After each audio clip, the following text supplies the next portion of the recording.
I always knew taking a night shift at a rundown Burger King was a bad idea, but I needed the job. Bills don't pay themselves. The manager who hired me over a rushed Zoom call barely gave details, just that the branch had seen staffing issues and needed someone to turn things around. Sounded like typical corporate nonsense. But when I arrived, the place was a dump. Faded signage, flickering lights, and an old, greasy smell that clung to the air. There were no other employees, just me, alone. At around 10:30 p.m., the glass doors swung open, and he walked in. A clown, not the friendly balloon-twisting type. This guy looked wrong. His red wig was disheveled, makeup smeared, and his yellow jumpsuit stained with something dark. He strutted to the counter, grinning like he knew something I didn't. "Give me a Big Mac," he said, voice raspy like he'd been laughing too much. I forced a smile, punched in his order, and watched as he took the burger, unwrapped it, took one slow bite, then suddenly spat it onto the floor. "Ugh, disgusting. This is not Big Mac. What a joke." His eyes locked onto mine, and for a moment I felt small, like I was the joke. I turned to grab a napkin, and when I looked back, he was gone. No footsteps, no exit bell, just an uneaten burger sitting perfectly on the tray. But I just saw him bite into it. A cold sweat trickled down my spine. Something was wrong with this place. The first thing I thought was that I needed to hire more staff so I wouldn't feel so alone. I took the hiring notice and posted it on the front glass door.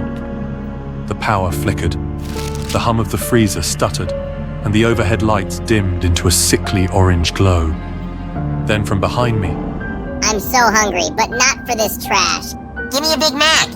I spun around. The restaurant was empty, "Give me a Big Mac." but the voice, it came from the counter. And then I saw it. A plastic king figurine, the kind used for kids' meals, sat on the register. It hadn't been there before, and yet its mouth moved, the crackling speaker inside letting out a distorted, static-filled voice. "Where's my Big Mac? Give me a Big Mac." I picked it up. It was light, no batteries. I dropped it, stomach twisting. A loud bang echoed from the back storage room. Something, or someone, was inside.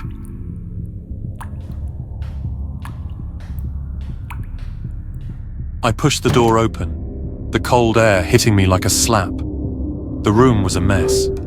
Boxes toppled over, plastic wrap torn apart. But the worst part, the life-sized Burger King mascot statue, the one usually propped near the entrance, was here, and there was a knife plunged into its chest. Dark red liquid seeped down the golden robe. It looked like ketchup at first, then I touched it. It was warm. My breath hitched. That wasn't ketchup. Then I heard it. A wet, gurgling chuckle from the dark corner of the room. A shadow moved. A figure stepped forward, illuminated by the flickering light. I saw the white-painted face first, stretched into an unnatural smile. His red lips curled upward, but his eyes were empty. This dump shouldn't even exist. Everyone knows McDonald's runs the game.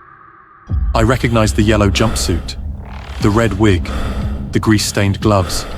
Ronald McDonald, or something pretending to be him. He raised his hand. A rusted butcher knife glinted in the dim light. I stumbled back. My heart slammed against my ribs. "Give me a Big Mac!" Then, he lunged. I barely dodged, his knife slicing through my uniform sleeve.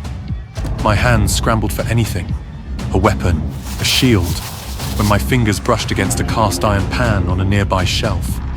I grabbed it and swung with everything I had. The impact sent Ronald crashing to the floor, limbs twitching. His grin never faded. Even as his head lolled unnaturally to the side, he kept smiling. I didn't wait. I ran. I sprinted down the highway, lungs burning, until I spotted a police cruiser parked by a gas station. I banged on the window, yelling. The officers stepped out, eyes narrowing as they took in my blood-streaked uniform and frantic babbling. I told them everything, But they didn't react. They looked past me, talking into their radios. Yeah, we found the scene. One officer said. Looks like it's been abandoned for decades, but there's something else. I waved my arms. Hey, listen to me, I'm right here. No response. I reached for one officer's shoulder and my hand passed right through him. A deep, suffocating dread settled in my chest. I turned.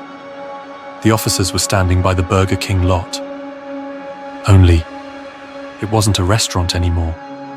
Just a crumbling sign, half buried in the dirt. Jesus, One officer muttered. over here. I followed his gaze and saw my own body, lying in the dirt. Gimme a Big Mac.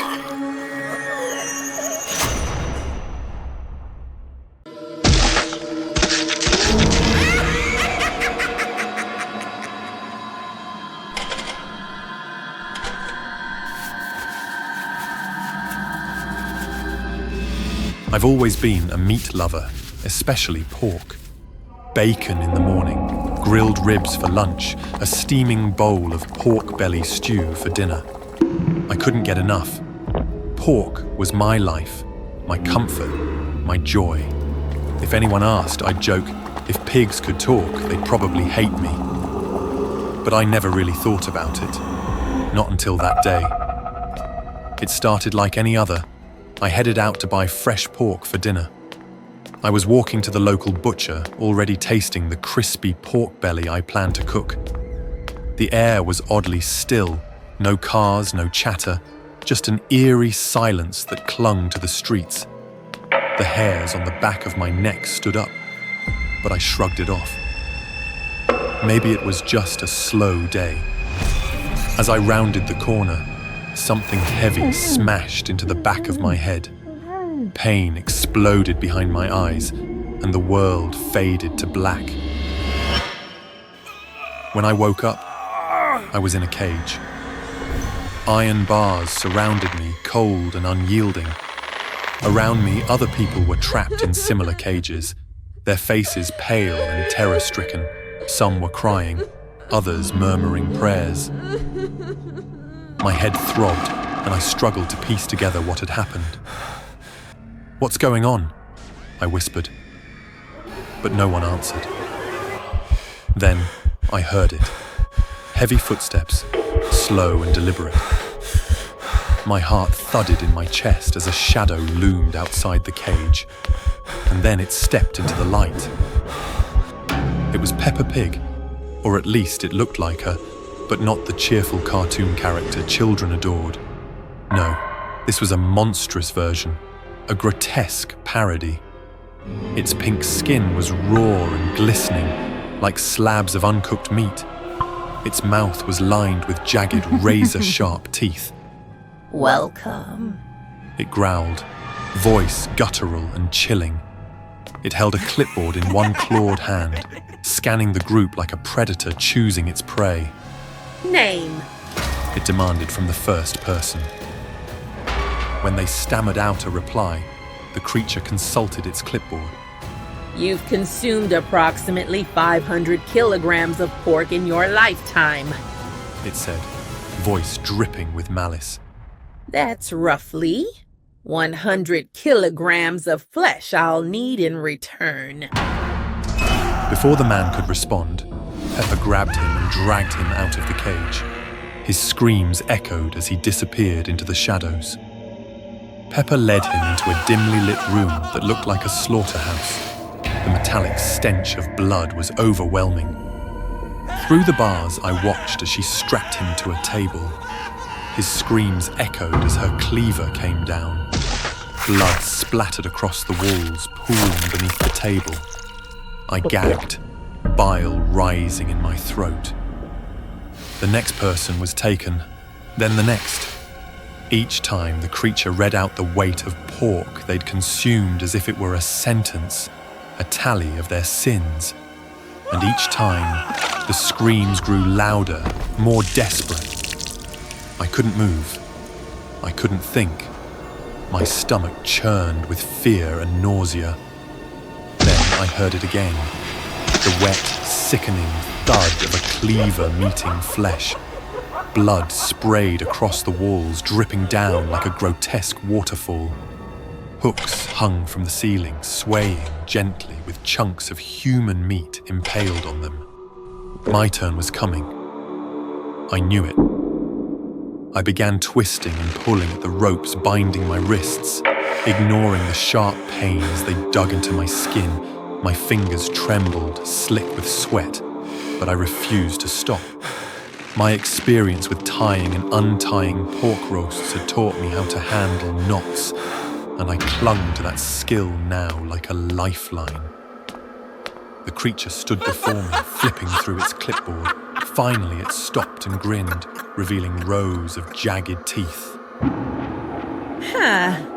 It hissed, its glowing red eyes narrowing. A pork lover, aren't you? Let's see. 750 kilograms. Quite the appetite. It turned back toward me, the cleaver gleaming in its hand. But the cage was empty. By the time it realized, I was already free, slipping into the shadows, the ropes I'd finally untied falling silently to the ground behind me. Get back here! It roared, its footsteps pounding behind me. The hallway was narrow and slick with blood, making every step treacherous. My breath came in ragged gasps as I ducked and weaved, desperate to escape.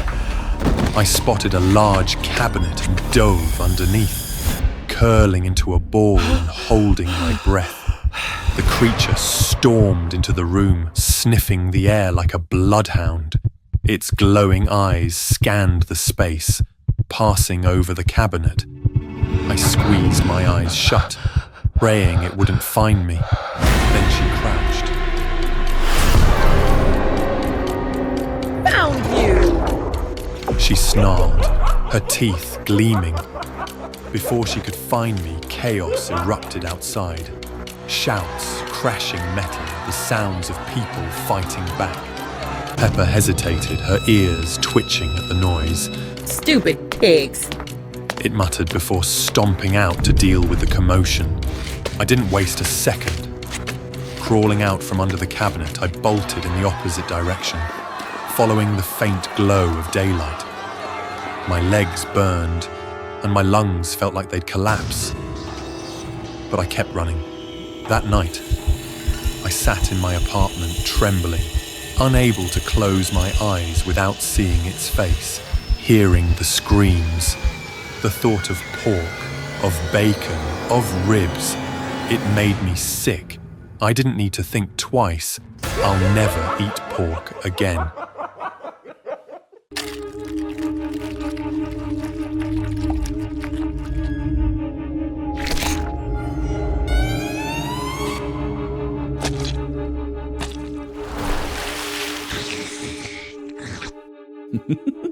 And finally, the dish you've all been waiting for is here. Today, I'm taking on the challenge of eating this giant pudding in just one gulp. Join me and let's dig in together. I'm Elliot, a pretty well-known mukbanger on YouTube, famous for my ability to devour anything with my big mouth. I slowly swallowed the massive pudding down. Honestly, it was a bit too much for me. Feeling the pudding slide down my throat, stuffing me full, and getting stuck halfway made me want to stop right there, but I had to keep going. This is the only job I've got.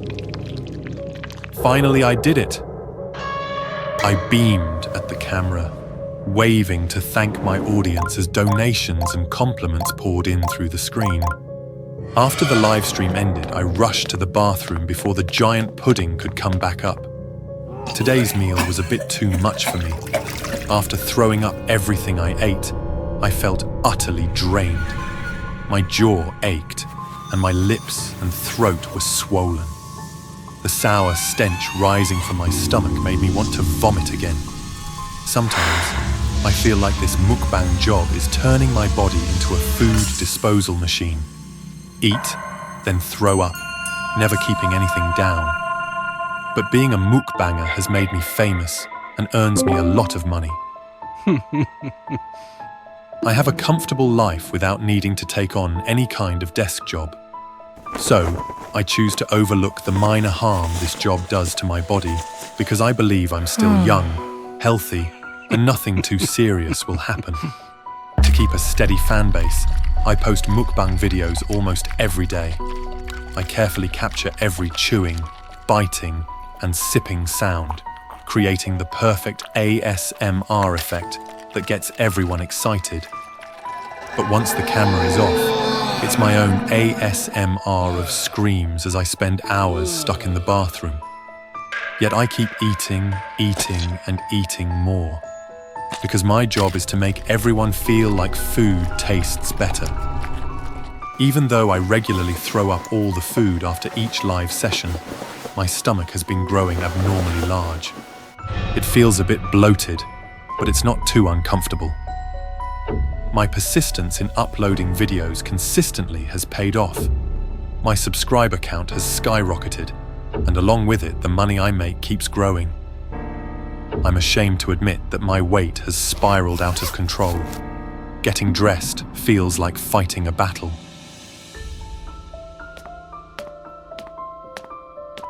Tonight, an influencer invited me to attend a Christmas party. This is the first time I will be interacting with people in the industry, and I feel a bit nervous. I tried to appear relaxed, naturally chatting with the people around me. When the music started playing, I immersed myself in the crowd, enjoying the fun as I had always wished. But at that moment, my heart started beating fast to the rhythm of the music, my belly fat jiggling, and my stomach contracting violently. A severe pain hit me, causing my vision to darken.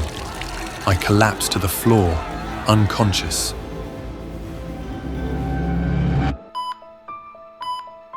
When I opened my eyes, I was already in the hospital, my whole body limp and weak. You have a stomach hemorrhage and fatty blood. You need to adjust your diet immediately if you want to continue living. I nodded perfunctorily, his tone making me uncomfortable. I am a mukbanger. How can I eat normally? If I don't stream for too long, I'll lose fans, lose my income, and lose everything. I happened to see a clip of myself fainting at the party last night. Many fans sent messages asking about my well-being. So how can I rest in the hospital? I smiled and typed a reassuring message to everyone. Hello to all my beloved fans. To show my gratitude for your support, tonight I will be hosting a special live stream that will last until New Year's Eve. A live stream featuring traditional dishes from various countries for the new year. And the 10-hour countdown starts now. After spending one day in the hospital, I immediately found a way to escape and began preparing for this special live stream. 5 hours passed, and I tried to eat and chat leisurely, but the amount of food was truly overwhelming. 9.5 hours passed, and my mouth was so sore, it almost lost feeling. My stomach was bloated like a balloon, hard as a rock. But I encouraged myself. There was only one dish left. I was sure I could do it. And here is the most exciting dish of the night: a stuffed pork leg. Without making you wait any longer, let's swallow this together to welcome the explosive moment of New Year's Eve. My wide mouth could encompass the pork leg, but as it went down my narrow throat, it filled my entire throat. I struggled to breathe, tears involuntarily streaming down. Hang in there, Elliot. Just a little more and this challenge will be over. At that moment, the countdown to New Year's Eve outside began. 10, 9, 8, 7. My stomach twisted with each count. Then I heard a loud bang coming from inside my own body. Outside, fireworks were exploding, and I vaguely heard the sound of an ambulance siren. Could it be that a fan called 911 for me? I must look terrible right now, right? My consciousness faded until I couldn't think anymore.